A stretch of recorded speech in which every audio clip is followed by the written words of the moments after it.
Laki-laki itu kalau bikin salah, biasanya dia kalau udah ya udah gitu loh. Karena laki-laki punya prinsip, masalah besar dikecilin. Masalah kecil ditiadain. Tapi buat perempuan, masalah kecil bisa jadi besar. Bagi laki-laki masalahnya kecil kok. Tapi bagi perempuan, dia mendem, benih itu gak besar, benih itu kecil. Dari jutaan sperma yang masuk ke tubuh seorang istri, cuma 1 sperma yang masuk. Perempuan itu punya sifat menyimpan. Dia simpan. 1 kali Anda bentak, dia diam. Dia simpan. 2 kali suaminya bentak lagi, dia simpan. 3 kali Anda bentak lagi, dia simpan. I'm telling you, Anda lagi nabung. Nabung apa? Nabung kehancuran.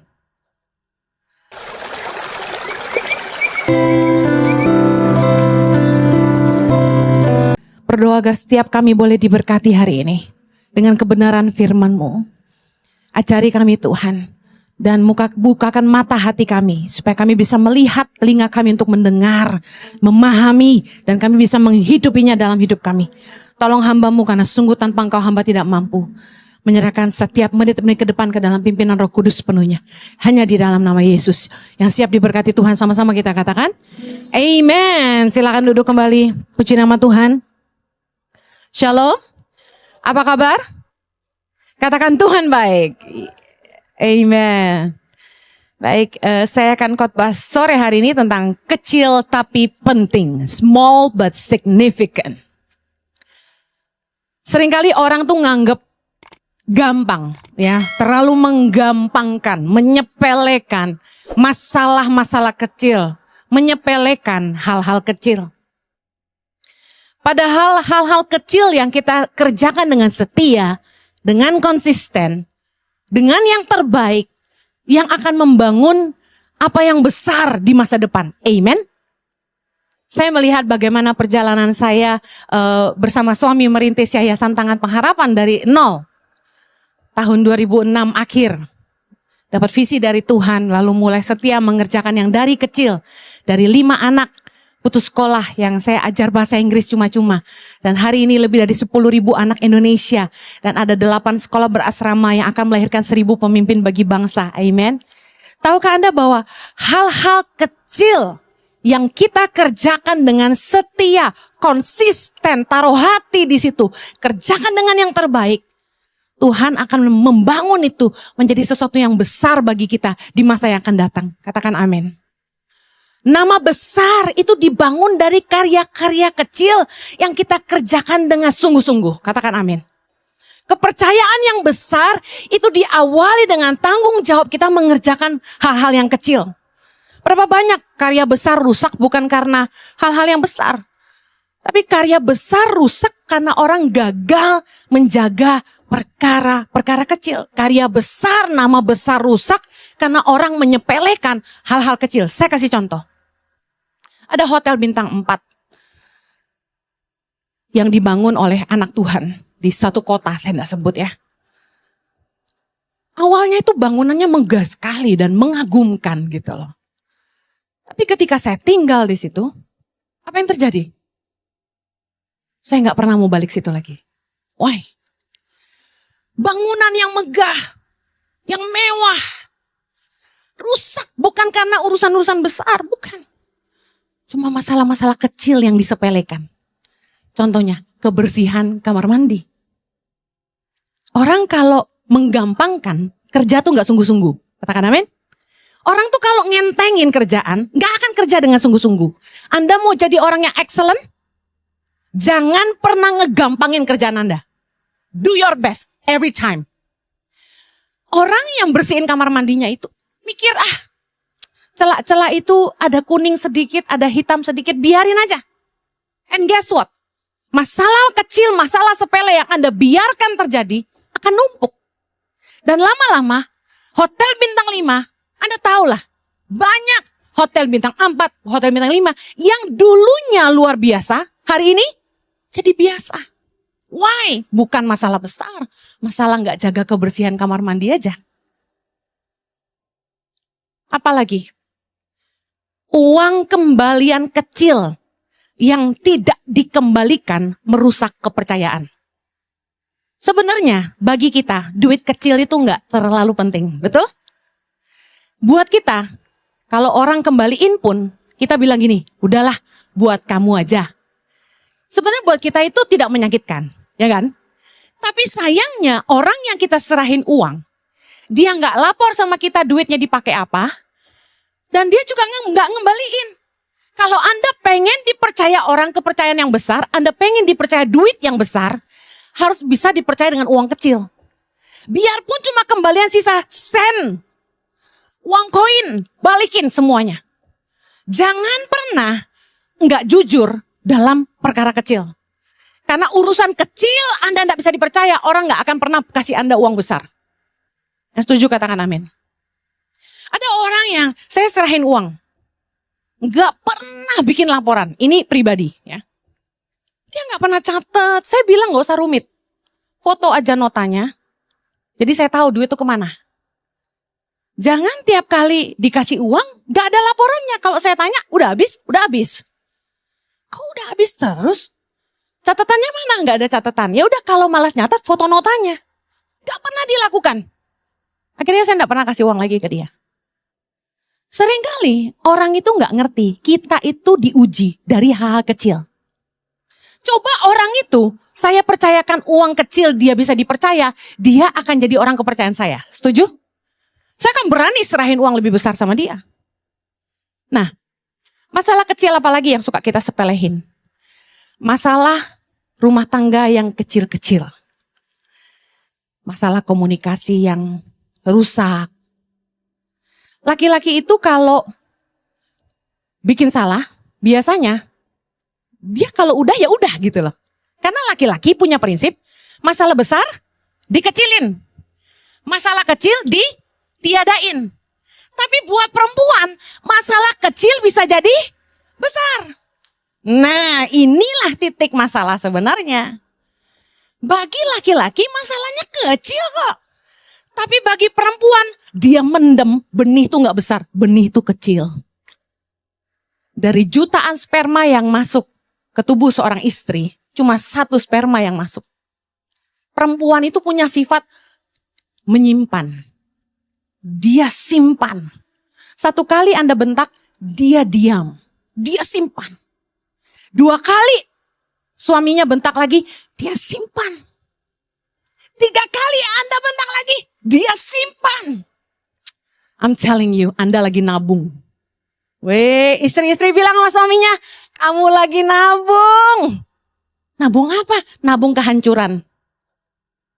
Pembiaran kepada masalah-masalah kecil dalam hubungan adalah awal kehancuran sebuah rumah tangga. Orang kaget aja deh. Tadinya baik-baik loh, gak apa-apa loh. Kerja baik-baik, istrinya juga cantik. Terus tiba-tiba, boom. Suaminya udah digondol wewek gombel. Dan gak tanggung-tanggung. Ninggalin istrinya untuk perempuan yang gak lebih baik dari dia gitu. Nyakit hati gak? Ibu-ibu yang berasa cantik, merasa dari keluarga terhormat, kalau suamimu ninggalin kamu buat perempuan yang gak lebih baik dari kamu, sakit hati gak? Ya iya dong, what's going on? Ada apa dengan saya gitu kan? Saya kasih tahu, nikah itu bukan cuma sama kulit luarnya, tapi sama dalamnya. Orang gak ngerti kenapa perselingkuhan terjadi. Kelihatannya baik-baik aja. Gini loh ceritanya. Kisah awal mulanya. Seorang laki-laki menikahi gadis dari keluarga kaya. Lalu mereka menikah. Laki-laki ini tidak mau direndahkan, jadi dia kerja keras. Dia kerja keras dan tidak mau kerja sama keluarga istrinya. Supaya dia tidak direndahkan. Lalu apa yang terjadi? Istrinya tidak menghormati dia. Karena mungkin penghasilannya gak seberapa dibandingkan uang jajan dari papanya. Jadi sang istri gak mau melayani suami. Gak pernah mau siapin sarapan. Kalau ngomong kasar, suka bentak suaminya. Bantuin aku dong. Ambilin dong. Gak pernah nanya, kamu udah makan sayang? Kalau suaminya bilang, aku lapar, ya makan aja. Gitu ngomongnya. Sehari berlalu. Setahun berlalu. 10 tahun lewat. Tahu-tahu suaminya kok dingin. Saya kasih tahu. Masalah kecil yang kita biarkan terjadi dalam hubungan.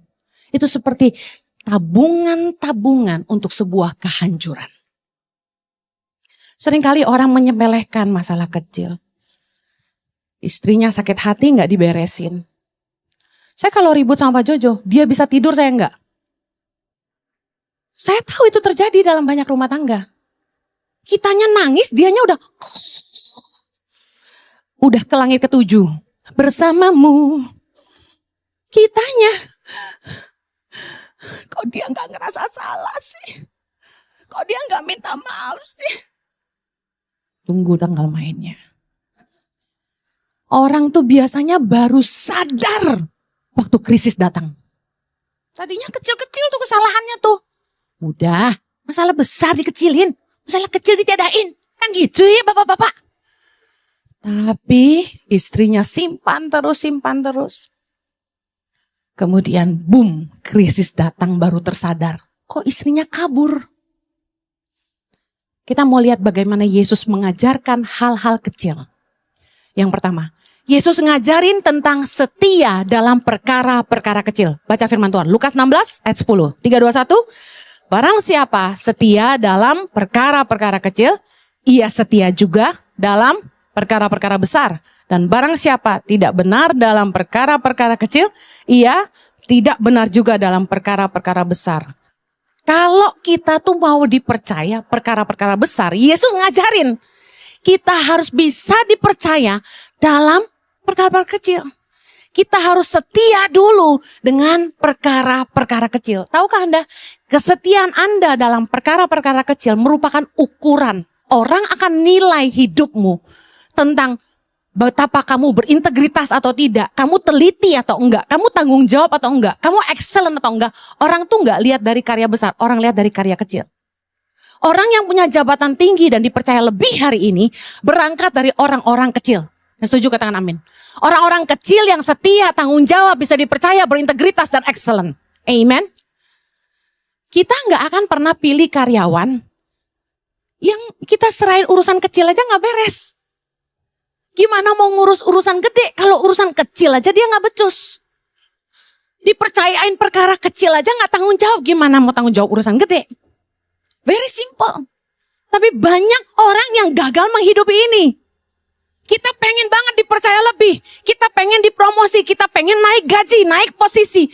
Tapi Yesus kasih tahu kuncinya kamu setia dengan perkara kecil. Perkara kecil tuh apa? Urusan duit kecil. Jangan nyolong. Urusan tanggung jawab sampai kepada perkara terkecil. Saya mau kasih contoh. Kalau orang itu kita titipin duit kecil. Duit kecil aja loh. Dia catat. Beli buah 1 kilo. Buah ini sekian. Duit kecil aja loh. 100.000 dicatat sampai sedetail itu. Kira-kira penilaian kita sama orang ini apa? Yuk belajar kritis. Cermat. Bisa dipercaya. Lalu jujur. Lalu tanggung jawab. Setuju gak sama saya? Urusan 100.000. Kita akan coba 1 juta. Betul? 1 juta dia bisa dipercaya gak? Orang itu kalau pengen dipercaya lebih, gini. Yang 100.000 aja lu gak jujur, gimana yang mau cepet tiau? Gimana mau yang 100 juta gitu? Yuk berintegritas. Lagi. Ada orang yang sangat memperhatikan hal-hal detail. Hal detail tuh kayak gimana? Anda kalau masuk ke sebuah kamar mandi di bandara atau di mall, Anda kayak saya nggak yang gini? Kamar mandinya wangi. Kamar mandinya itu tisu gulungnya selalu ada, disediakan dan terlipat rapi. Lalu kita lihat tong sampahnya dikosongin, kita lihat ada mbaknya. Ada kan ya mbak-mbak cleaner tuh yang lapnya tuh nggak dibedain. Dia lap lantai, dia lap kursi. Dia lap bagian bawah. Apa tuh toilet duduk, kan bawahnya kotor tuh, cipret-cipret tuh. Dia pakai juga buat lap atasnya. Saya suka perhatiin tuh. Waduh. Pernah saya ketemu sama tukang bersihin toilet di mall. Saya lihat kok ini orang bersih banget nih sampai keren gitu natanya. Pengen gue lamar. Pengen saya tanya gitu. Mbak mau gak kerja sama saya gitu. Cari orang yang kayak gini tuh susah. Perhatiin gak supirmu. Kalau Anda punya supir. Mobil dibersihin gak? Tong sampah mobil dikosongin gak? Kadang-kadang ngeselin kan? Males banget sih. Kerjaannya cuma supir. Tapi mobil aja gak diurus. Apa yang diurus? Tiap hari kita lihat dia duduk nongkrong di lantai. Ngopi-ngopi. Ya kan? Main HP. Kita lihat mobil lah kotor banget. Pernah saya marahin staf Tangan Pengharapan yang ngurusin bagian transportasi. Itu mobil gak dicuci, kamu gak mandi. Dia bingung apa hubungannya. Saya bilang kalau kamu aja butuh mandi, mobil juga dimandiin. Lah gawe mu apa? Gitu saya. Oh jadi Jawa? Bu ini orang Jawa? Bukan. Kalau ngomong sama orang Jawa, saya jadi Jawa. Kalau ngomong sama orang Sunda, saya jadi Sunda. Saya bisa ngomong apa aja ya. Tapi kecuali bahasa roh, karena kita tidak saling mengerti. Nah, Anda pernah gak nginep di rumah orang? Dia siapin kamar tamu tuh serius gitu. Dia taruh handuk yang bersih di pintu, kayak hotel. Dia siapin sabun mandi, dia siapin sikat gigi baru. Lalu kita bisa lihat dia siapin air mineral botol. Ini orang sih keren. Waktu kita tidur, spraynya wangi baru. Tahu kan ya bawa spray wangi ya? Yang baru dipasang kan sedap tuh. Kita bisa nilai, nih orang sih keren. Penilaian kita apa? Terbaik. Nih orang excellent. Betul nggak? Nih orang sedetail itu. Seteliti itu semua diperhatikan apa yang tamunya butuhkan. Kita bisa lihat orang itu dari hal-hal kecil. Waktu dia datang ke lamaran kerja. Dia serius nggak? Datang on time nggak? Sepatunya disemir nggak? Bajunya rapi nggak? Kalau orang ngelamar kerja niat dikit gitu kan. Jangan udah datang terlambat, pakai baju asal-asalan, mau kerja apa enggak? Ada satu kali saya dikasih referensi, Bu Heni, ini bagus nih. Orang ahli sosial media, sangat expert. Ini kontaknya. Saya suruh staf bagian HRD kontak, karena kita butuh. Begitu dihubungi, gak direspon. Ketika dikontak, kita mau interview, boleh kasih waktu? Ya nanti dihubungi. Enggak dihubung-hubungi. Saya kadang-kadang mikir, anak muda nih ngerti gak sih? Kalau kamu butuh kerja dan kamu mau dihargai orang, kamu gak boleh nyepelein orang.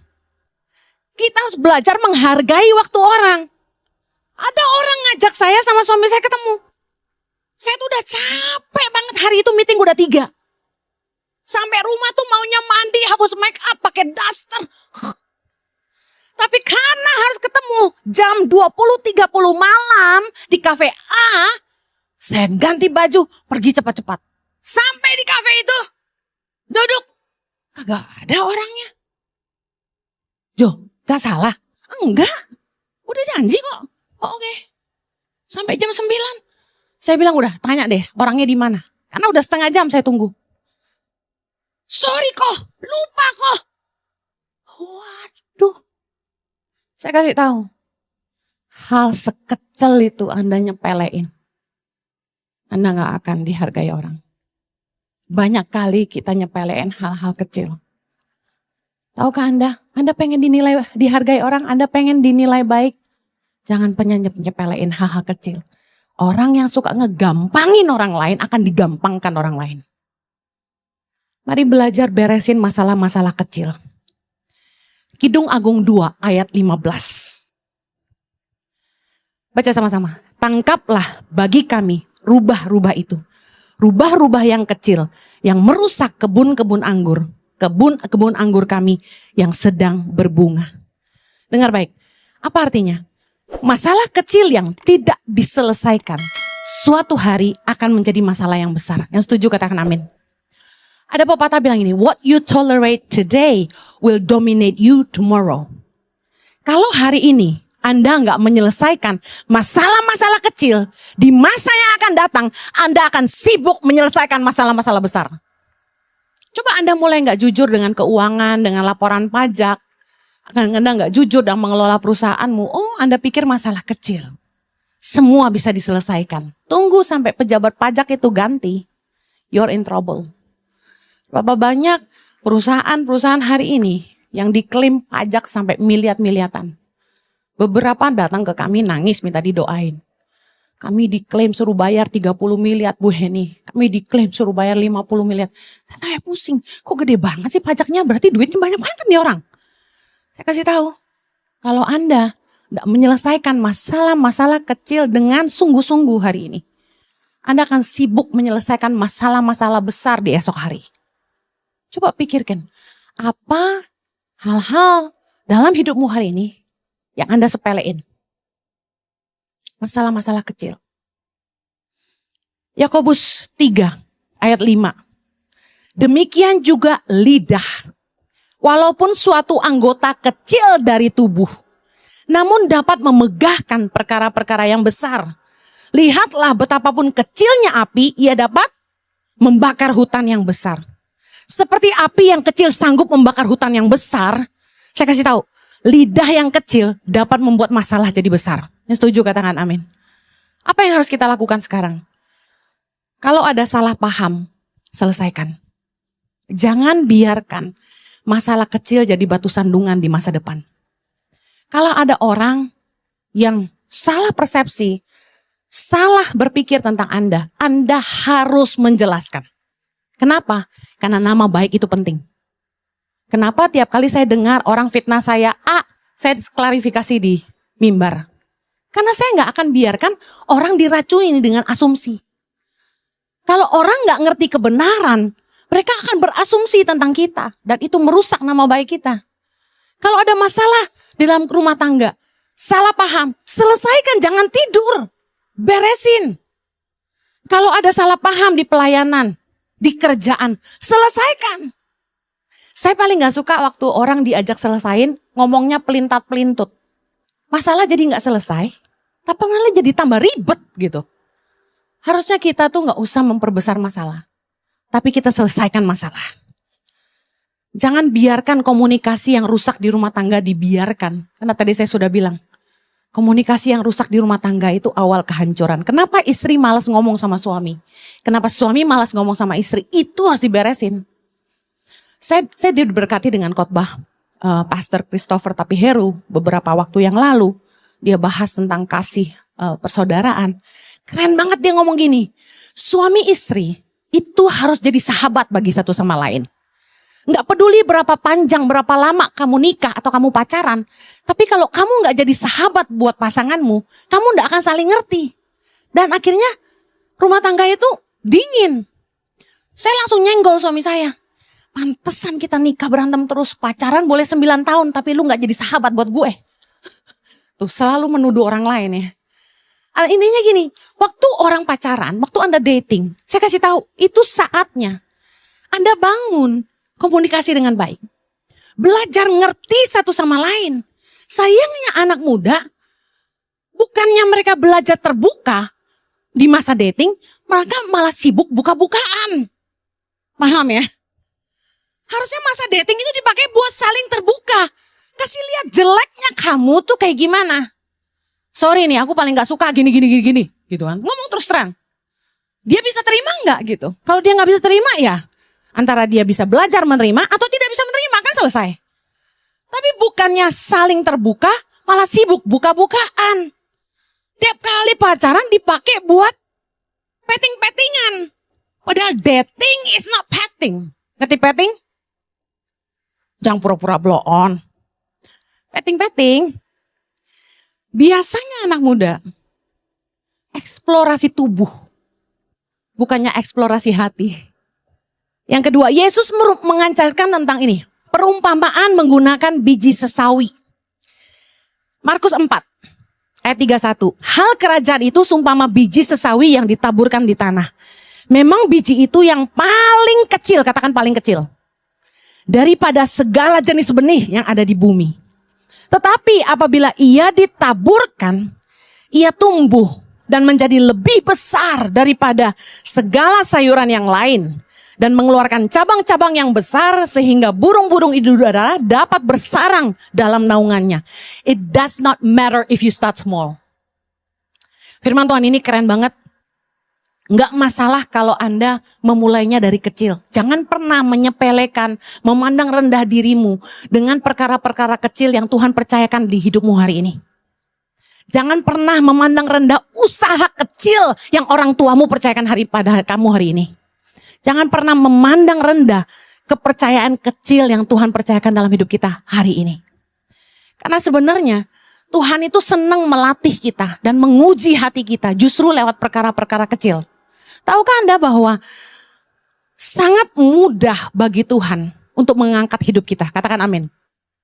Sangat mudah bagi Tuhan untuk mempromosikan kita, memberkati kita, berlimpah-limpah, mudah. Tapi Tuhan itu melatih kita dari hal-hal kecil. Supaya apa? Supaya kita terlatih mengerjakan yang lebih besar. Kemudian hati kita diuji. Siapkah kita ketika kita diberkati? Dalam Matius 25, ketika perumpamaan tentang talenta, ada hamba-hamba 3 yang dipercayakan talenta, ada yang dipercayakan 5, 2, dan 1. Menarik sekali bagaimana tuannya itu memuji mereka. Bukan dari jumlahnya. Wah hebat, yang dari 5 jadi 10 dipuji dengan lebih mantap gitu. Wih keren, kamu hebat, kamu cerdas. Kamu bisa perbanyak jadi 10, wah keren. Bukan itu. Enggak, tuannya sama sekali enggak bahas angka. Baik sekali perbuatanmu itu, hai hambaku yang baik dan setia. Engkau telah setia dalam perkara kecil. Aku akan memberikan kepadamu tanggung jawab dalam perkara yang besar. Masuklah dan turutlah dalam kebahagiaan Tuhanmu. Yesus kasih perumpamaan ini. Jadi bukan seberapa banyak yang Tuhan percayakan dalam hidup kita hari ini. Tapi yang Tuhan akan uji adalah apakah kita setia dengan perkara kecil yang Tuhan percayakan dalam hidup kita hari ini. Saya tuh sangat bersyukur bahwa Tuhan itu mengizinkan saya memulai tangan pengharapan itu dari kecil. Tuhan mengizinkan, bukan dari kelimpahan saya membangun pelayanan saya. Tapi dari mujizat dan mengandalkan Tuhan. Dari iman. Saya ingat satu hari, waktu saya sudah tinggal di Bandung. Saya pernah khotbah sebelumnya, Januari 2006, ketika Tuhan panggil saya waktu kami sedang liburan di Indonesia. Untuk saya menyelamatkan generasi, lalu kemudian kami menetapkan hati tinggal di Indonesia, lalu Juni 2006 kami pindah ke Bandung, suami saya dapat kerjaan di sana. Nah, saat suami saya sedang kerja di Bandung, membantu sebuah gereja, tapi yang gaji pengusaha, saya fokus ngurus anak di rumah. Chloe dan Zoe waktu itu masih kecil, Juni itu mereka baru berusia sekitar 8-9 bulan. Nah, jujur, pendapatan dari pengusaha itu gak terlalu besar. Anda tahulah punya anak di Indonesia, punya baby kembar 2. Biayanya mahal gak? Mahal sekali. Belum bensin, belum makan, belum gaji pembantu. Karena saya harus ngurus anak 2, saya gak bisa ngurus rumah. Mama saya kasih kami neni 2. Neni-nenian, maksudnya dari pembantu rumah tangga dijadikan pengasuh. Jadi saya gak pakai pembantu lagi, mereka yang bantu saya ngurus anak sama ngurus rumah. Nah, himpitan-himpitan hidup cukup dahsyat. Apalagi dari penghasilan suami saya itu saya masih tabur lagi buat orang susah di Bandung sekitar 30%. Jadi sisa sedikit sekali yang kami miliki sebenarnya. Satu hari saya ingat saya lagi nyetir mobil yang dipinjamkan pengusaha itu. Di tikungan Dago Pakar itu saya ngomong gini sama Tuhan. Saking sesaknya gitu loh. Tuhan, bukankah segampang membalikkan telapak tangan kalau Tuhan tuh mau memberkati aku? Aku kesel gitu loh, kenapa harus hidup pas-pasan kayak gini menghidupi panggilan Tuhan gitu. Kenapa harus, ngerem-ngerem, tau gak, uang sayur aja seminggu tuh kita makan cuma 250.000 per minggu. Bayangin, ngirit banget. Saya beli ikan tongkol cuma 10.000 satu. Ayam pejantan unbelievable bisa ada yang harganya 10.000, you know. Saya juga bingung Indonesia nih. Ayam apa itu? Tapi luar biasa kita survive di Bandung itu. Nah, saya ingat banget saya ngomong gitu sama Tuhan. Tuhan, bukankah segampang membalikkan telapak tangan kalau Tuhan mau memberkati aku? Kita mulai Tangan Pengharapan itu kan kita gak kepikiran bikin yayasan gitu loh. Saya cuma lihat anak-anak itu susah dan saya mau bantu mereka. Dari kecil, dari 5 anak itu. Di tengah kesusahan saya, di tengah pergumulan hidup, Tuhan ngomong gini, aku yang tahu hatimu. Aku Tuhan yang tahu hatimu. Mungkin ada Anda yang seperti saya hari ini. Anda udah sesak dengan hidupmu. Kayaknya hidup gini-gini aja. Usaha segini-segini aja. Beban besar, tanggungan banyak, tapi penghasilan gitu-gitu aja. Maybe Anda juga udah capek dengan hidupmu. Saya kasih tahu. Mari setia dengan perkara kecil yang Tuhan percayakan di hidupmu hari ini. Tuhan bilang, I know your heart. Jadi intinya Tuhan mau ngasih tahu saya bahwa saya tahu kamu belum siap gitu. Believe me, saya gak pernah tahu bahwa Tangan Pengharapan akan sebesar hari ini. Anda ngerti maksud saya? Dan ternyata kenapa saya harus memulai dengan begitu sulit. Dengan keadaan udah susah masih bantu orang. Kadang-kadang kan gak masuk akal ya. Tapi Tuhan ternyata mau lihat hati saya gitu loh. Dengan berkat kecil yang Tuhan titipkan dalam hidup saya masih punya lebih gak buat orang lain. Saya bisa berkata cukup gak buat diri saya sendiri.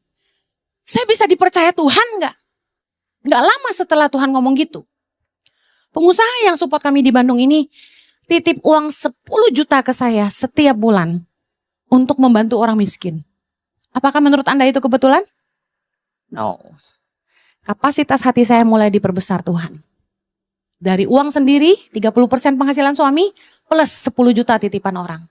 What did I do? Karena saya orang Jakarta, saya nggak tahu Bandung. Saya pergi ke Jogja Supermarket. Kalau Anda tahu Bandung, saya belanjakan 10 juta itu sampai rupiah terkecil. Saya belikan sembako 30 paket. Kemudian saya minta mbaknya masukin ke plastik jadi 30 kantong. 10 juta itu saya belanjakan sampai rupiah terkecil, bahkan kurang saya tambahin pakai uang saya sendiri. Dan bonnya saya serahkan ke pengusaha itu. Dan waktu saya bagi itu ke rumah-rumah orang miskin di daerah Cimahi, Bandung. Saya kasih fotonya ke orang ini. Saya bilang, nih Pak, saya udah bagiin. Terima kasih.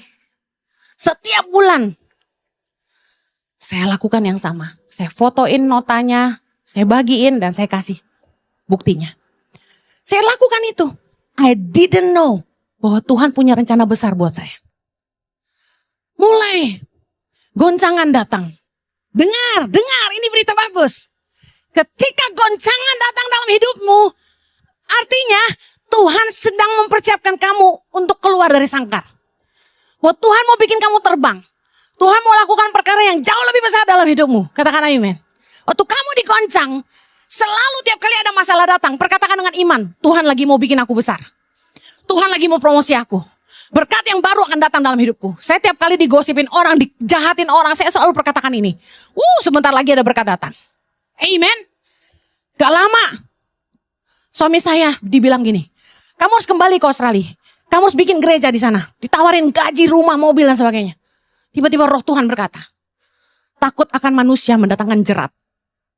Saya gak boleh takut sama orang kaya. Intinya Tuhan bilang gitu. Akhirnya kami berdua sepakat menolak tawaran pengusaha ini. Dan kami memilih pindah kembali ke Jakarta. Akhirnya di Jakarta, singkat cerita. Saya mulai berdoa. Apa yang saya harus lakukan di sana? Di sini. Tiba-tiba saya dapat telepon dari Joyce Meyer Ministry. Untuk ngajak kami meeting di Surabaya. Kok bisa dapat kontak kita? Karena teman kami yang handle KKR beliau di Surabaya tahun 2008. Jadi dia kontak suami saya, yuk meeting di Surabaya. Agustus 2008 saya ingat. Kami kembali dari Bandung itu Juli 2007. Sorry, berarti 2007 ya sayang. Agustus 2007 kita ketemu di Surabaya. Guess what? Mereka nawarin saya, do you wanna be the country director of Joyce Meyer Ministries? Saya bingung, Joyce Meyer Ministry? Joyce Meyer itu namanya besar sekali. internasional. Kerja apa saya tanya? Dia bilang gini, feeding the children. Saya langsung bilang gini, yes I want it. When can you fly to India? Saya langsung kasih tanggal, 17 September 2007. Dia bilang okay, we'll send you ticket, we'll pick you up. Berangkat ke Hyderabad, India. Saya ketemu anak-anak India yang miskin-miskin, kecil-kecil. Mereka hidup lebih miskin dari Indonesia. Di situ saya nangis peluk mereka. Saya lihat ibu-ibu yang dilatih. Mereka bukan agama Kristen. Saya nangis. Aku ingat Indonesia. Ini mimpiku buat Indonesia. Orang-orang dikasih keterampilan untuk bisa keluar dari kemiskinan. This is what I wanna do. Saya on fire banget. Pulang dari Hyderabad, saya mulai kejalanan-kejalanan. Kerjasama dengan Pelmas. Salah satu denominasi. Saya nggak sebut. Yang kemudian saya dapati tidak jujur. Akhirnya kita sempat bantu 1028 anak di jalanan Jakarta. Ada 8 titik kita bangun feeding and learning center. Saya makin excited, bayangin dari 5 anak, 8, 10, 12, 15 anak di Bandung. Tuhan ganti dengan 1028 anak di Jakarta. Belum selesai, masalah datang lagi. Yang saya percaya di Jakarta tidak bisa dipercaya. Saya laporkan ke Joyce Meyer Ministry, saya bilang sorry, just stop your money. We cannot handle it. Mereka sampai bingung sama saya. Kok jujur banget nih orang? Kok nolak duit? Dia datang ke Indonesia dan bilang gini, if you have problem, deal with it. We just believe that you will handle it well. Akhirnya saya mulai digerakkan Tuhan Februari 2008 ketika Axel lahir pertama kali. Untuk pergi ke pedalaman-pedalaman. Saya mulai pergi dengan suami saya. Saya bilang, Jo, bawa aku ke Halmahera. Karena Jojo pernah bantu anak-anak Halmahera tahun 2000 waktu kerusuhan. Kami pergi ke Halmahera. Kami mulai bantu. Ada 450 anak yang kami bantu. Bertambah lagi 500-an. Kami mulai pergi ke NTT. Kami mulai pergi ke Papua. Kami mulai pergi ke Mentawai. Kami mulai keliling Indonesia. Dan tiba-tiba ada 1.500 anak. Kemudian ada 2.500 anak. Kemudian 3.000 anak. Kemudian 3.500. Kemudian 4.500. Kemudian 5.000, 6.000, 7.000. Dan hari ini sudah 3 generasi di setiap desa kita bantu. Ada lebih dari 10.000 anak Indonesia. Saya kasih tahu, Tuhan luar biasa. Tuhan luar biasa. Katakan Tuhan luar biasa. Apapun yang Tuhan percayakan di tanganmu hari ini, sekecil apapun, jangan pernah nyepelein. Yesaya 60:22. Yang paling kecil akan menjadi kaum yang besar. Dan yang paling lemah akan menjadi bangsa yang kuat. Aku Tuhan akan melaksanakannya dengan segera pada waktunya. Saya percaya Tuhan tuh terlalu sanggup mengubah hidup kita yang sampah ini jadi mulia dan berharga bagi Dia. Jangan pernah pandang dirimu kecil. Karena kamu punya Tuhan yang besar. Katakan kanan kirimu, kamu punya Tuhan yang besar. Amen. Aku mau setia dalam perkara kecil. Karena aku punya Tuhan yang besar. Mari kita berdoa, haleluya. Tuhan terima kasih. Kami bersyukur kami punya Tuhan yang besar. Tuhan yang sanggup mengerjakan, jauh melampaui apa yang kami doakan maupun pikirkan. Tuhan kami mau belajar jadi hamba yang setia. Dalam perkara kecil yang Tuhan percayakan di tangan kami hari ini. Ajar kami untuk setia. Kami percaya Tuhan, Tuhan sanggup mengubah apa yang kecil ini jadi besar. Karena kami punya Tuhan yang besar. Berkati umat-Mu, aku berdoa. Mereka yang lelah dengan penghidupan mereka. Mereka yang selalu kekurangan, bahkan pas-pasan. Mungkin ada yang berhutang. Mereka yang rumah tangganya saat ini sedang banyak goncangan. Hamba-Mu berdoa ada pertolongan Tuhan tersedia bagi hidup mereka. Ajar mereka Tuhan untuk setia dengan perkara-perkara kecil.